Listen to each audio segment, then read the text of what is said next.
Kalau direnungkan, titik awal rahmatnya ada di sana. Asal tadi itu kita tidak menganggap hal-hal ini sebagai kebetulan atau hal yang tidak bisa kita tolak lagi. Lah kalau kita jenengan nikahi anak tunggal, ya nggak mau ya milih itu mertuane, gak iso lagi.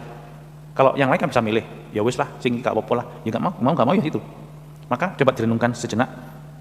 Orang beriman itu tidak pernah menganggap sesuatu pun yang terjadi adalah kebetulan, tetapi rencana Tuhan. Tinggal kita, kemampuan kita menghubungkan apa yang sedang kita alami, entah itu enak maupun tidak enak, dengan kehadiran Tuhan yang sedang Dia kerjakan, karya Tuhan yang sedang Dia lakukan dalam hidup kita. Dan kemampuan itu, itulah kemampuan orang yang sedang mengalami rahmat Paskah. Tidak menyerah dengan keadaan manusiawi saja, tetapi mampu melihat bahwa belegere ini wujudnya ini manusiawi, tetapi di balik itu orang mampu melihat Tuhan yang sedang berkarya.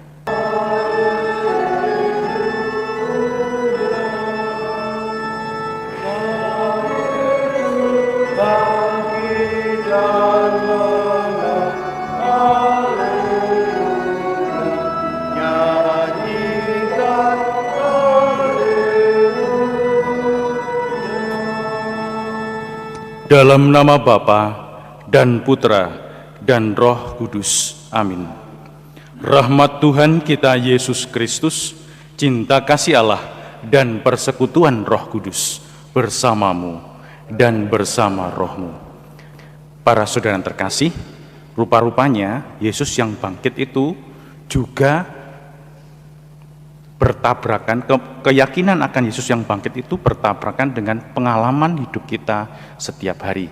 Bagaimana kita mengalami apa yang kita alami setiap hari, kadang-kadang sulit dihubungkan dengan apa yang kita yakini. Dan para murid pun berjuang untuk itu.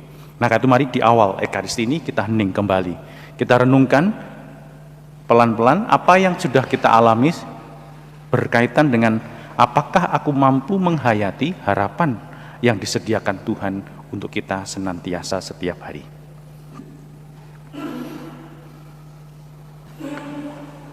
Para saudara terkasih, dalam hidup kita itu selalu ada yang namanya kebetulan. Itu kan yang kita, wah untung gini ya, kebetulan tadi begini. Dalam iman, tidak ada yang namanya kebetulan. Dalam iman kita. Jadi ini kan yang berseberangan dengan yang sedang berkembang, yang berkembang dalam masyarakat kita.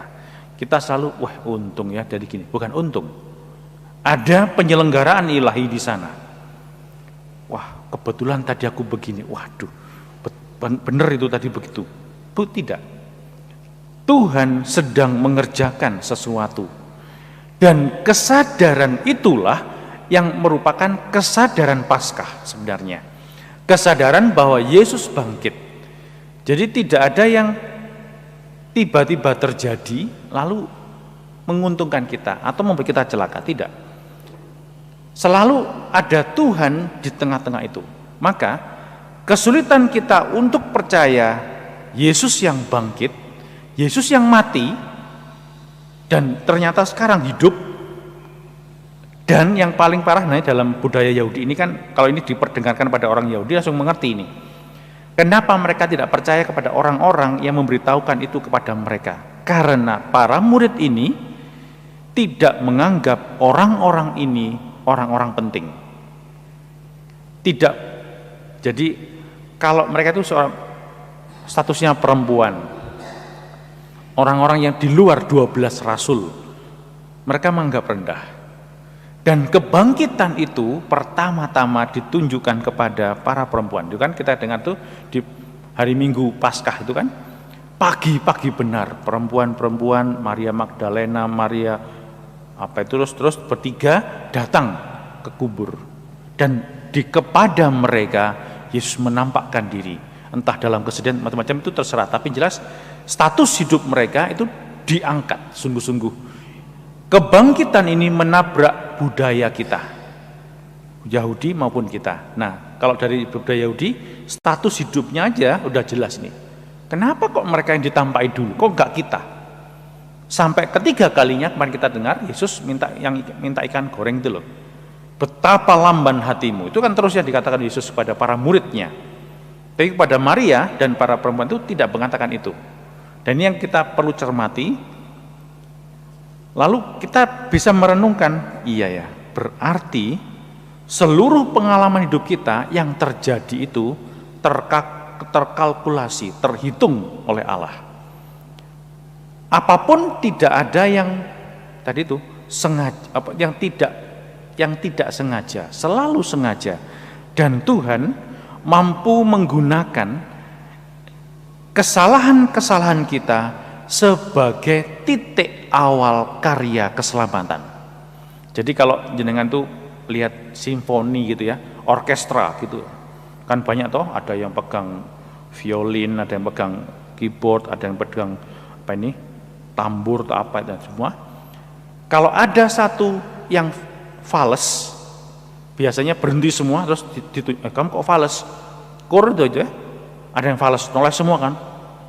Kok fals ini? Dosa itu merupakan hal yang fals dalam hidup kita, yang tidak semestinya. Do, re, mi, naik di setengah kan, di telinga kan fals toh. Nah, itu bagi Tuhan dosa itu adalah hal yang fals. Tetapi Tuhan menggunakan hal yang fals ini sebagai nada dasar, sebagai titik awal di mana Dia memulai karya keselamatannya. Tuhan tidak mengharapkan adanya dosa, tetapi dosa yang dibuat oleh manusia itu menjadi justru titik awal karya keselamatan yang mendatangkan penebus. Maka seluruhnya, kalau kita yakin, kesalahan kita, dosa-dosa kita, kelemahan-kelemahan kita, keterbatasan kita, kita marah, kita jengkel, macam-macam, tenanglah dulu, lalu merenungkan, iya, apakah Tuhan sedang mengerjakan karya keselamatannya melalui kesalahan saya ini, melalui kejengkelan saya, melalui kelemahan pasangan hidup saya, melalui kekurangan keluarga saya, melalui kejengkelan saya terhadap mertua saya. Itu kalau direnungkan, titik awal rahmatnya ada di sana.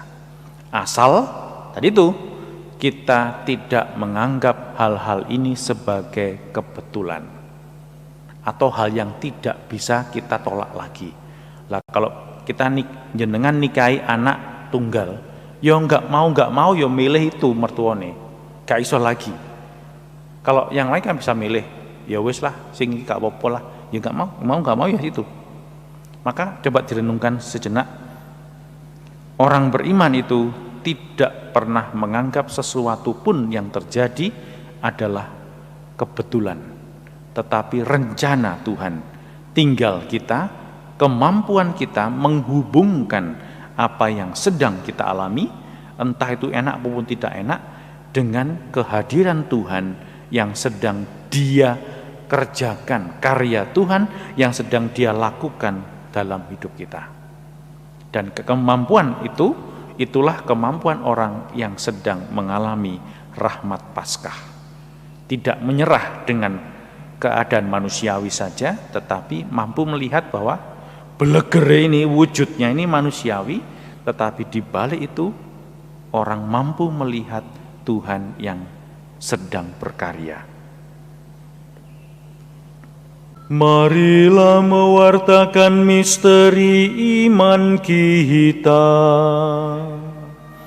Setiap kali kami makan roti ini dan minum dari piala ini, wafat-Mu Tuhan kami wartakan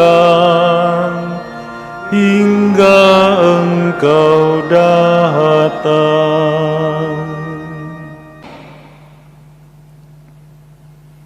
Tuhan bersamamu dan bersama rohmu. Saudara sekalian dilindungi dan diberkati oleh Allah yang Maha Kuasa, Bapa dan Putra dan Roh Kudus. Amin. Para saudara yang terkasih, dengan demikian Ekaristi Kudus kita telah selesai. Syukur kepada Allah.